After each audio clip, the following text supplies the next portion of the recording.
All right, everyone. It is the 30th day of July. Good evening, everyone. 2013. Here's a headline. Martin Indyk, former U.S. ambassador to Israel, to shepherd Israeli-Palestinian peace talks. Will this be the peace agreement?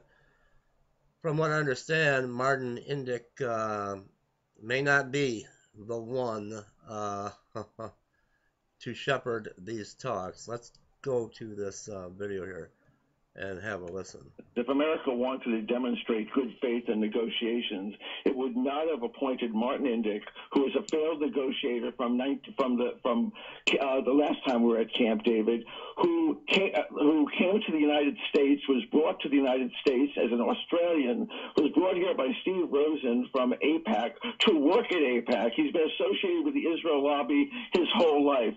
Come on. I mean, we know they're never going to appoint a Palestinian, and obviously they shouldn't. You should appoint someone who's neutral, and that's why the United States demonstrates over and over again that it is not. It's what Aaron Miller said years ago. He said, "America is not an honest broker. America is Israel's lawyer," and that's the truth. I suppose easy for MJ sitting in Washington, D.C. to criticize the process and say that perhaps it shouldn't happen now. But those of us who live on the ground, who want nothing more than to live our lives in peace with our neighbors, think that it's actually very, very urgent indeed. Now, with regard to the settlements, I think it's interesting that Diana's senior colleague as a Palestinian negotiator, Saeb Erekat, has stated that the settlements themselves comprise a mere 1% of the territory of the West Bank. So while they are indeed an issue that must be resolved between the sides, they are certainly not the primary obstacle to peace. What's been the obstacle to peace has been the Palestinian failure to come to the table and to come to terms with the very idea of a two-state solution. It started back in 1936, went through 1947, 2000, when President Clinton placed the blame for the failure of peace talks squarely on the shoulders of Yasser Arafat. And for the past number of years, the Palestinians have simply refused time and time again to come to the table. So again, speaking on behalf of Israelis and Palestinians everywhere, the large majority of whom would like to see this conflict resolved, I think it's time. It's time for talks, and the time is right now. Dina, I think I'd like to jump in right here and just mention the issue about the settlements and how much they comprise and how much they don't comprise. What the settlements themselves, in terms of the actual housing units, comprise is 2%, not 1%. But that's not the issue. It's the area that the settlements control, and the area that the settlements control far exceeds 60% of the West Bank. That's excluding East Jerusalem.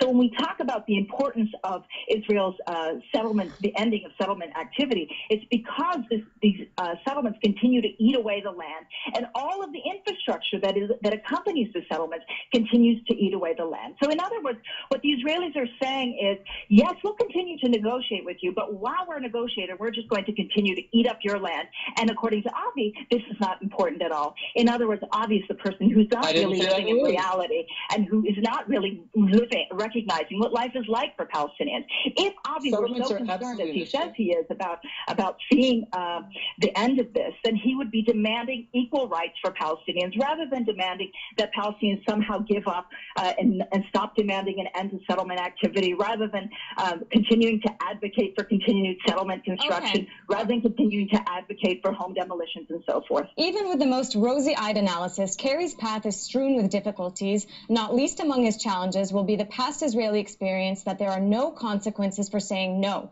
and that peace talks provide an ideal cover for misbehavior in the occupied territories. Avi, when you consider that, really what incentive does Netanyahu have to make concessions when in the past the refusal to do so has gone unpunished?